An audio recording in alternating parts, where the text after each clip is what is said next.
All right, good morning, everybody. This is the 2021 PharmCAS application workshop. And so today we're going to be going through the basics of applying to pharmacy school, what to look at, and just how the PharmCAS application works. And so the very first thing we want to do is we're going to want to go log on to pharmcas.org, and we're going to just go ahead and click on Start Application. Now, I have created an account already, but for those of you who are new to this, you're just going to go ahead and click Create an Account and fill out all of the appropriate information that you need here. So I'm going to log in. And I'm setting this up as if it is a brand new application. And so if you have applied before, you will be given the option to bring in any work that you did on a previous application, which is great for some of your demographic info, some of your transcript info.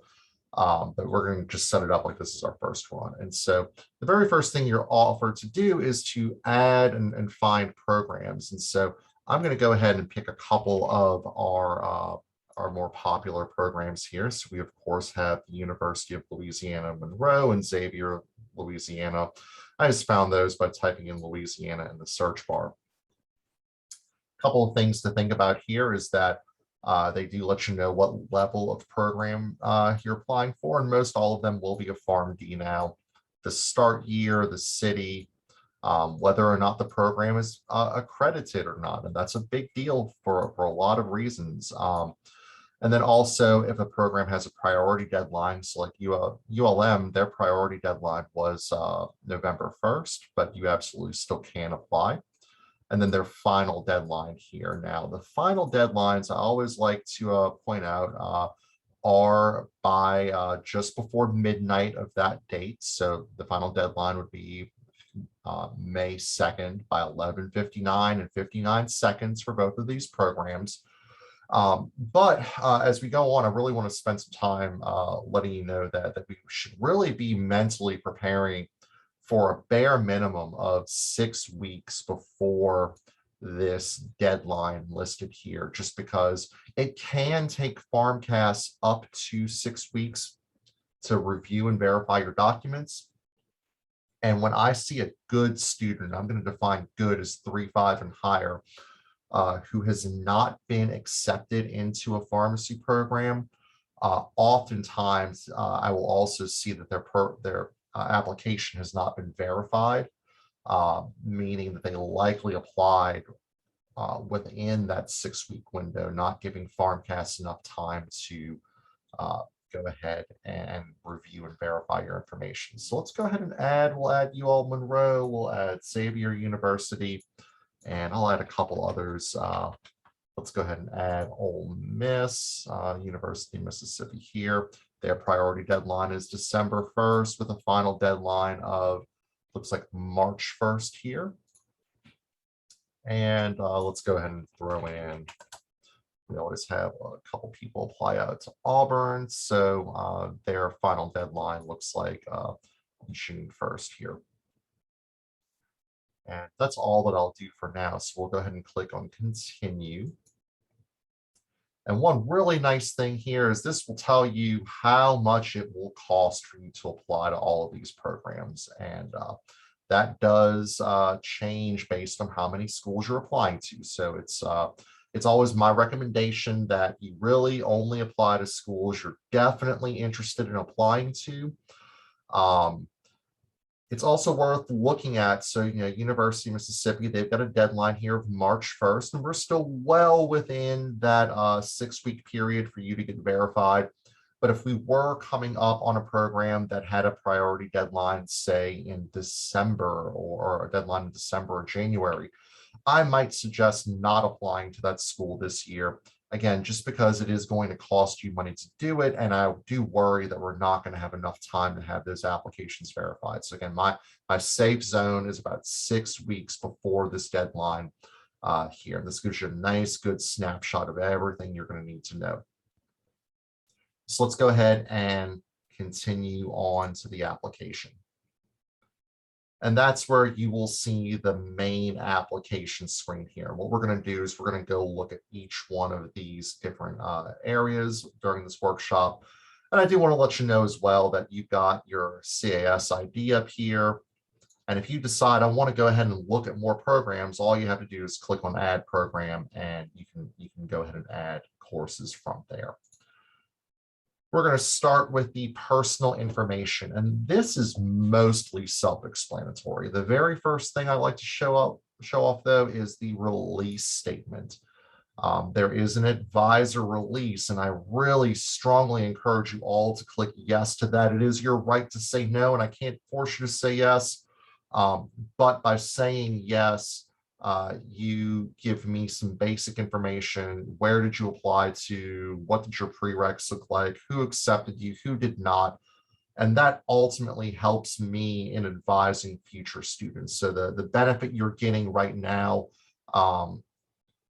is because other students in the past have said yes and have given me access to this information. I do not release that information to anybody other than just to make generalities and advising. So I suggest you say yes to that. Please read through the PharmCAS release and the PharmCAS code of conduct, and then you'll click save and continue. And once you finish a section, you should go ahead and click continue to next section, where you can fill out your biographic information. I'm not going to fill all of this out here, but you can have your name. If you have an alternative name, you can put that here. If you have a preferred name, you can put that here, which is great. Sex, gender, identity, and expression. Nice new section here where you can give your pronouns, date of birth, country of birth, city, state, etc. For contact information, this is a point that I always like to make sure students are really careful on. Your LSU email address will expire the moment you stop taking classes here, within a couple of weeks. And so I never suggest that you use your LSU email address. And even if you say have an apartment here in Baton Rouge, if you have access to your parents' address, to a permanent address you can trust the mail to go to, I would recommend using that permanent address when filling out information here. Simply because if you move during this application cycle, you may not receive important mail. A lot of your acceptance letters will come physically through the mail still. So put it somewhere where you can get mail. You can opt to maybe do a post office box as well if you don't have access to a person, a normal or a permanent address. Phone number here, your preferred phone number. And regarding your email, and this is just a personal point of mine, believe it or not, your email address will show up on the information that I pull when I'm looking at PharmCAS. And that means that the people who are reviewing your application see your email addresses too. And I'm always shocked at some of the either ranging from immature to downright inappropriate email addresses I see on these applications. And so, it might have been great to have Cupcake Smurf as your AOL Instant Messenger name long ago, but you really don't want it for your PharmCAS application. So if you have not done this already, and again, I don't recommend using your .edu email address either. Go out and make a Gmail account, Yahoo account, whatever service you want to use, and it can just be your first name and last name. If you want to be particularly special, you can go rent or buy a domain name of your own name. So like I could go buy anthonyoster.com and I could have Anthony at anthonyoster.com for about $15 a year. So that's an option, but the free option and the one I think most people will go with is just make a Gmail account, a Yahoo account, first name, last name, or some iteration of that. Try to make it look and sound professional. Citizen information here, that this should all be pretty self-explanatory. Parent guardian information, you can go ahead and enter your parents' information if you would like and feel comfortable doing so. Some people don't have that option. or choose not to, race and ethnicity as well. Fill out everything to the best of your ability here. Language proficiency is another one you can add. And then I want to spend a little bit of time about this other information. And so, if you've ever been convicted of a felony, if the answer is yes, you do want to go ahead and give a quick update as to what that means. Same for any misdemeanors. If you've had a professional license that's been revoked or suspended, you would of course want to talk about that as well. Have you been in another allied health professional program? So maybe you were a dental hygienist and you're switching over to pharmacy. You would want to select that as well and just give a brief understanding as to what was going on there. Any special life circumstances that may have impacted your ability to perform. I think all of us have had at least one, being the pandemic over the last year. And then other really important things I see sometimes, like academic and behavioral infractions. So one thing I see happen a lot at LSU is that maybe you were on a group me, and the group me, somebody shared some information about an upcoming exam, and the entire set of individuals on the group me got a small infraction, and it may have just been a warning. You do want to make sure that is expressed here and explain it to the best of your ability. Schools can and do reach out to us for those infractions, and so if you did experience one and you chose not to identify that here, it actually looks worse on your overall decision than being upfront and honest about it. So I know that these are things that none of us really like to think about, but I do expect that if you are on the receiving end of some of these infractions, that you will be honest and explain yourself, and in my opinion, just speak about how you've grown, how things have changed, and try to make a silver lining out of it where you can. And so once all of this is completed, you'll save and continue that as well. And then last but not least, if you have any military history, you would go ahead and fill that out there. And so I'm not going to fill all this out, so it's not going to show that I'm complete, but I'm going to go back to the application. I'm actually going to skip down to supporting information next, which is where we'll do a couple of things. Number one is your evaluations. Now, depending on where you're applying to pharmacy school, the most common thing I see is that they'll want 2 professors and a pharmacist that you've shadowed, or sometimes they'll say 1 professor, 1 supervisor, and 1 pharmacist or work experience. And so that's how we'll add this here. And to create that request, you're just going to say, 1, are you requesting a committee evaluation? Now, we do have our pre-med committee that, I'll be honest, most of our pharmacy students don't use, but you can select yes or no to that.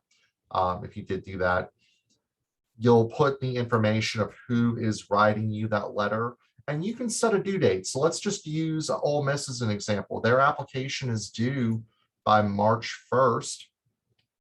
But remember, it takes about 6 weeks for those applications to get reviewed and verified. So you might just want to set that due date for maybe January 14th. That's about 6 weeks before that March 1st deadline. You can reach out to Professor Dr. Oster. Thank you for writing this letter.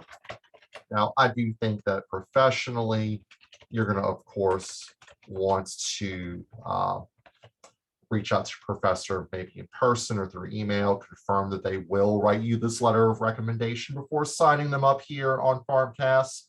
But this is where you will put all that information in. You're going to give permission for PharmCAS to contact the reference, permission for the schools to contact the reference. And then here you again have a waiver of evaluation. You do have the right to access and read your letter. And so if you would like to read that letter, you do not want to waive your right. Professionally, it's often viewed as a more positive experience for you to waive that right, for you to say, I'm not going to read the letters of evaluation. Your evaluators tend to feel a little bit more comfortable. Realistically, if they're not going to say good things about you, they probably just won't write you a letter in the first place. But it's an overall stronger evaluation when you say, yes, I waive my right to read this letter here. So you've got a choice there to make. My suggestion is to waive that right, but you can go either way. So you'll save this evaluation request, and you can actually make up to 4 more. Now, remember, some schools only want a certain amount of letters, so default to your top choice school there. For experiences, this is something that I suggest that you put every experience you've got. And what I mean by that is that under experience type, you've got pharmacy experiences, you have healthcare, you have employment, and you have extracurricular. And so if you're part of a student organization, put that on here. If you volunteer your time elsewhere, put that on here. If you've been working in a pharmacy, great. If you've been waitressing at Chili's, that's awesome too, because you'd be surprised how many pharmacy schools tell me, Mr. Oster, I really like this applicant, but they didn't really seem to have any interpersonal skill. Maybe they need to go out and work a job, work with the public for a couple of months and then reapply to us next year. And so even though it may not be healthcare related, just you being able to interact with people and work with people, take direction, it really means a lot. And so you'll put the organization, whatever experience you have here, supervisor, when you were doing it, the type of experiences, was it compensated? Did you get academic credit? Was a volunteer? About how many hours you spent, your roles, your responsibilities, etc. Put everything on there, because the more you've got, the better. So many people leave this blank, and it really does help to paint a bigger picture of who you are outside of school.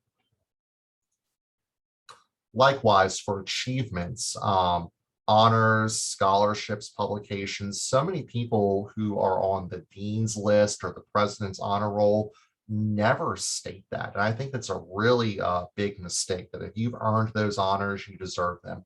If you're on the top scholarship award, a lot of us overlook that, but that is an achievement. That is an award that you've earned, and you should put that here under scholarships. Any other scholarships, even if they're as little as $50, deserve to be recognized and deserve to be shown here, because again, it helps to paint that picture of who you are.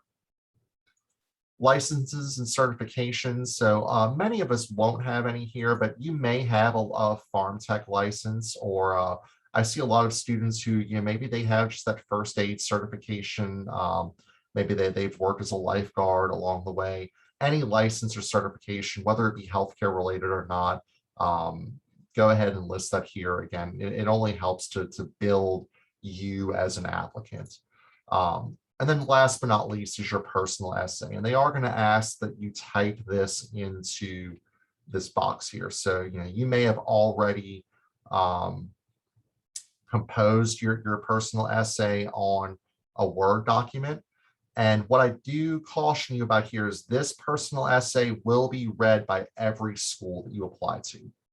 And so you are going to want to write an essay talking about who you are and why you are interested in pharmacy school and why you would be a good overall pharmacy school candidate. I would not use this space to talk about why you love Xavier University or why you love Ole Miss or why you love UL Monroe, because every school will see this personal essay. There will be a place for you to expand on school specifics as we go on. And again, for each of these topics, save and continue is going to be your friend here. But we're going to move on to the rest of the application. Now, this next portion is what takes the most time when we are applying, and that is your academic history. And so you're going to start with your high school, and all you really need to do here is just give the name of your high school. So I went to Chalmette High School in Chalmette, Louisiana, and I graduated a long, long time ago.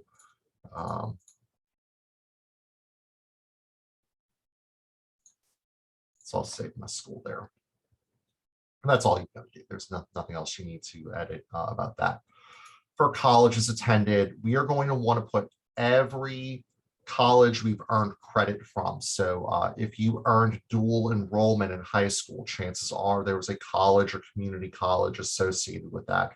You are going to want to include that community college. So may have been Nunez Community College or Baton Rouge Community College. You'll want to go through and make sure you have access to that.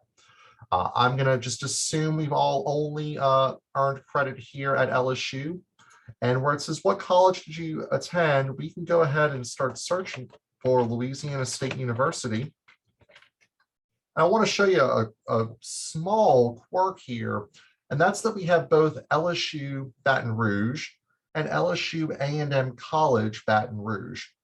It's important that you select the LSU A&M College Baton Rouge. Now, if you select LSU Baton Rouge, it's not a huge deal. They're both technically accurate, but your transcript will read LSU A&M College Baton Rouge, and it's been my experience that those who select this option, the LSU Baton Rouge option, it takes longer for PharmCAS to review and verify your applications because there is that small discrepancy between what you're putting here and then what your transcript actually says. So LSU A&M College is what we're going to do. If you did you obtain a degree? Now, most of you are not pursuing a degree. You're doing your prereqs and then moving forward. So if you are planning on obtaining a degree this semester, you can say yes, that the degree has either been awarded in a previous semester or that it's in progress. And as long as you graduate by May of this upcoming year, most pharmacy schools will be okay with that. But for many of you, that answer here is going to be no. They'll ask, what type of system do we use? We are a semester system. And they'll ask if you're currently still attending the university, which of course, if you're still taking classes, say yes. If you're not, you can say no, but we'll say yes. Then it'll ask for your first semester, which should be, most of us are a fall semester. So I'll just say fall, we started in August. And I'll just say that our first semester here was in 2020.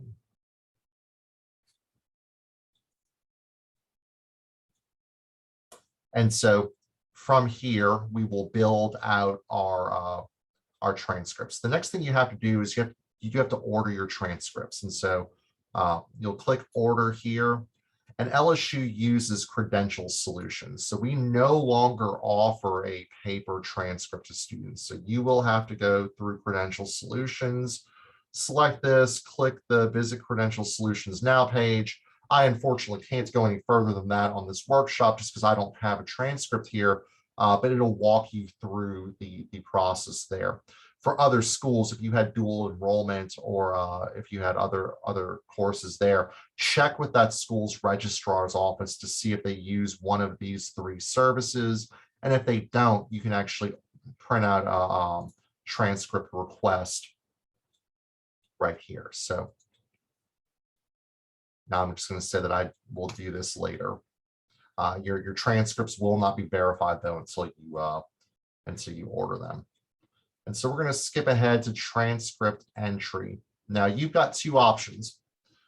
If you want to save some money, you can do all of this yourself. But if you've attended fewer than 3 different schools, it will cost you $70 to have PharmCAS do this for you. If you've been to 4 to 6 schools, it's $95, 7 or more is $145. The benefits having PharmCAS do this for you is they guarantee you that 1, it'll be done on time, and that 2, there will be no errors on the transcript request, which could delay your application. So if you'd like to have them do that, you can click yes, click continue, and then you'll skip down to the next portion. But if you want to handle this yourself, you click no and continue. And so it'll list every school you've got here. Remember, for our workshop, we just decided to do LSU. If you do start thinking this is too much to do, they always prompt you here with the option to go back. You can click tell me more, and you can decide to go and do the paid option. But we're going to click start, and I'm not going to build every semester, but I'm going to build out 2 or 3. And so we're going to start with the fall of 2020, because that's what I said we started with. And I'll say that I was a freshman and that I've completed this semester. And so the first thing I'm going to do is add a course. Now, I'm going to say that I took English 2000, and actually I might go back because I'm going to say that I got English credit through AP testing.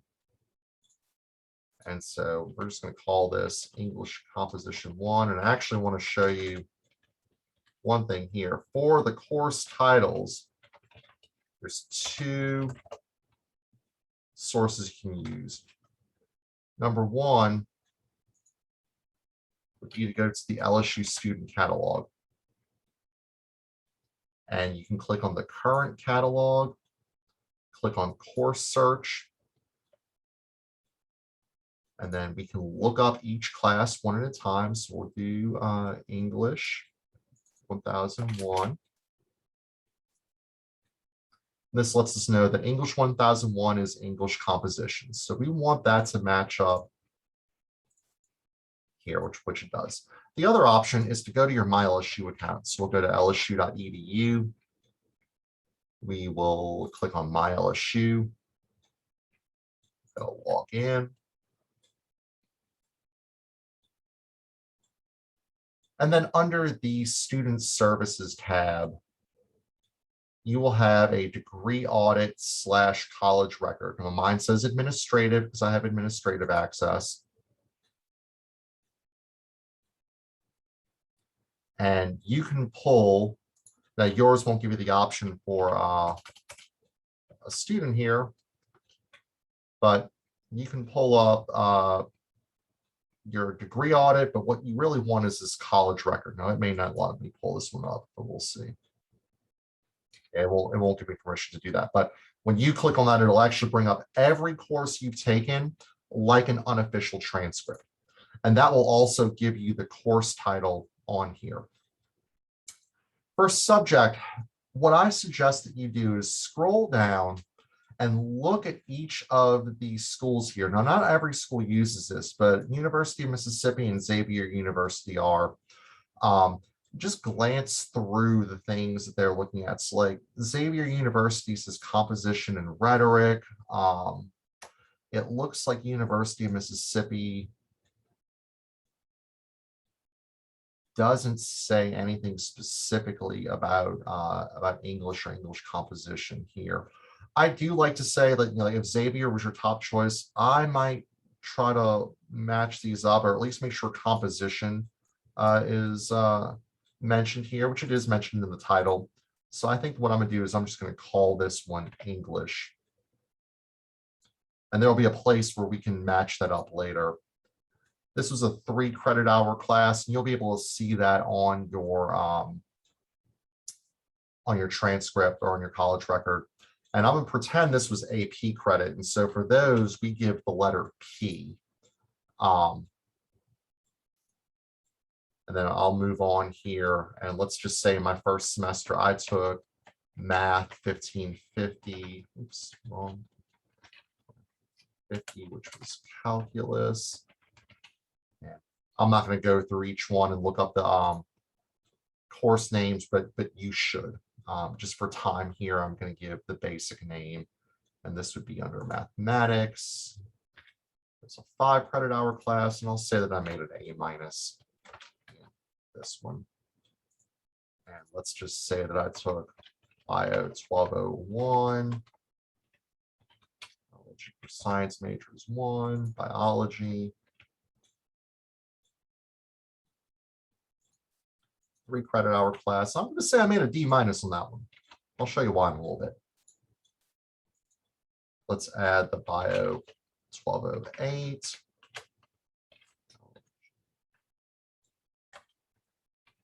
Science.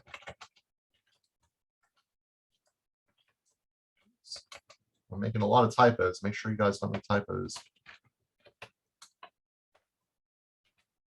This one will be biology. It's a 1 hour class. Say I did okay in that one. Say I did Chem 1201. For the sake of time, I'm just going to give some general names here.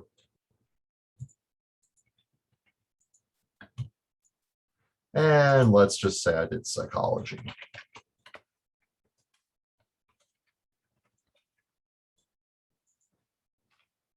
I do encourage that you will go back and check the official course names for each of these here. When I'm done with that semester, I'm going to click Save. Now let's add another semester. We'll add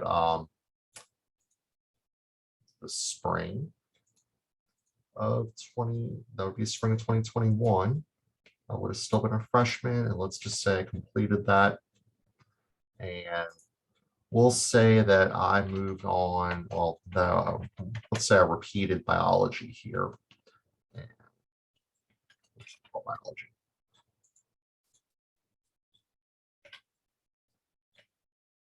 And so you can see how this can get to be really, really meticulous and maybe worth your $70. I'm going to say that I took it a second time and I made an A-. That'll come into play in a little bit. And let's just say we did Chem 1202.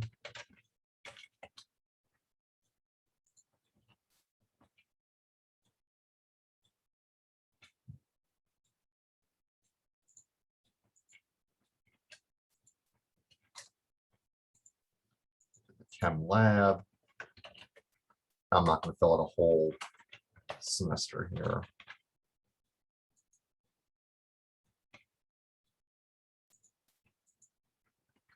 Some people have questions like Ole Miss and actually ULM and Xavier too will say, you know, Chem 1 lab, Chem 2 lab.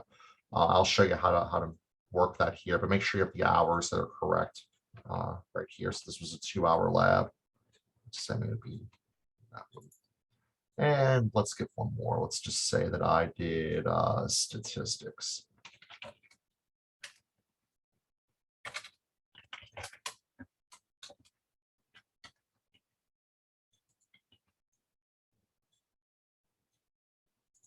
That's a 4-hour class. Let's just say I'm going to C in that one. And we'll save that. And then last but not least, I'll do this upcoming fall. That's current fall. It's fall 21. And let's just say I really kick things to high gear. Now, one thing is that this fall is in progress. So I'll say that. Now, I'm not going to build everything out here, but let's just say I do Chem 2461, which is honors organic chemistry.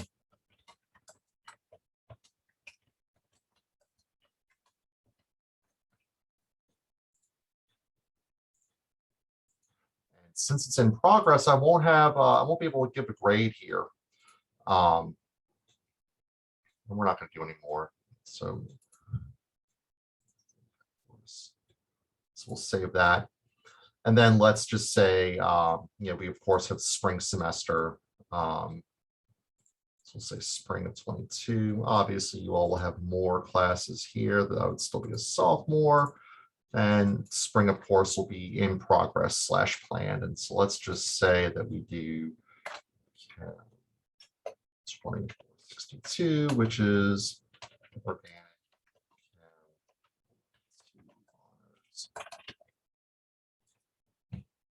You'll see why I'm doing all this in just a second.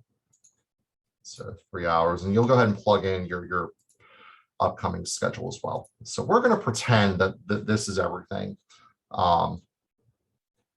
And what will happen next is that we'll go to standardized tests. If you did take the PCAT, you can click here. Many of the schools aren't requiring it any longer. If you happen to have a TOEFL score for our English as a second language folks, you can add that in here. And then a small number of schools are asking for the GRE, which you can add that here, but we're just going to say we're not adding any.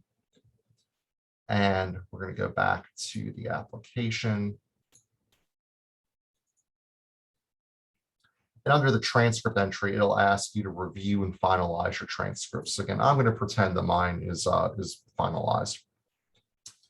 So we'll click, let's get started. What is your primary college? It would be LSU, A&M. Did you take lab courses? Well, yes, I did. Select my lab courses. So we're going to go through and we're going to select lab only, and then there's an option for lecture plus lab. I probably should have put Bio 2051 in here. That would be an example of a lecture plus a lab. Well, so we had Chem 1212 here as well. So those were my lab courses. So I'm done. Continue. Did I repeat any courses? Well, yes, I did. I repeated Bio 1201 here and here. So those are the only ones I repeated. So I'm done. Did I receive any advanced placement credit? Yes, I sure did there as well. I had my English 1001 right here since that was a P grade.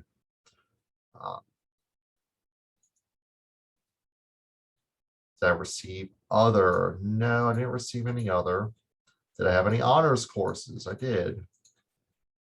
I had honors OChem 1 and OChem 2. So very intuitive, you know. Did I take any courses studying abroad? No, I did not. And then my transcript entry is complete. I did not put in a test, but if you did, you can add that on there. And then last but not least here is going to be your program materials, where each individual school has their own specific program materials. And so I'll start with UL Monroe, and they give you some basic info here, and then they've got some personal questions. Have you applied to ULM in the past? Are you part of their provisional entry? Acknowledge that you'll complete each of the following. So ULM has a supplemental application they link you to on the other page, and that your letters of recommendation are in accordance with what they want, and have you completed all of your pharmacy courses in the last 10 years. And if you go to their homepage here, they'll walk you through that supplemental application on here. And Xavier University has some additional questions for you to answer as well. They do let you talk about any academic issues you'd maybe want to talk about. So I might want to talk about that D- I had in biology. And then here, they actually ask you to go through and match up your prereqs, like composition and rhetoric. That would be this English 1000 here. And one that trips people up a lot is general chemistry. Let's see, chemistry 2 lab. So we'll assign that over to Chem 1212. And I think there should be a Chem 1 lab option as well. And so since that was a 2-hour course, we can go ahead and select both of those as well. So that's how you would go through and do that. Auburn University, they've got their own set of questions here. And then they want you to upload any additional documents that you might have. So pretty self-explanatory there. And then we'll take a look at University of Mississippi, where they've got their own specific questions. They do ask you if you've got any kind of documents that would fall under these categories to go ahead and upload those here. And then they too would like you to go ahead and match up your prerequisites, like a good, let's see if they have biology 1. So like here it says bio 1 with lab. At Ole Miss, I think they combine those courses into one lecture lab. And so you would just simply, you know, select your bio 1201, 1208, and go ahead and put every attempt that you've got there. Save and exit, and you know, rinse, lather, repeat as we look at each of these other prerequisites here. And so that is the PharmCAS application. If you guys have any questions, you can feel free to email me, reach out, and let me know. But again, my biggest suggestion for you here is just to get everything done by at least 6 weeks before the priority deadline or the deadline of your preferred school. And so if you need to reach out, my email address is aoster@lsu.edu. And thank you all for joining.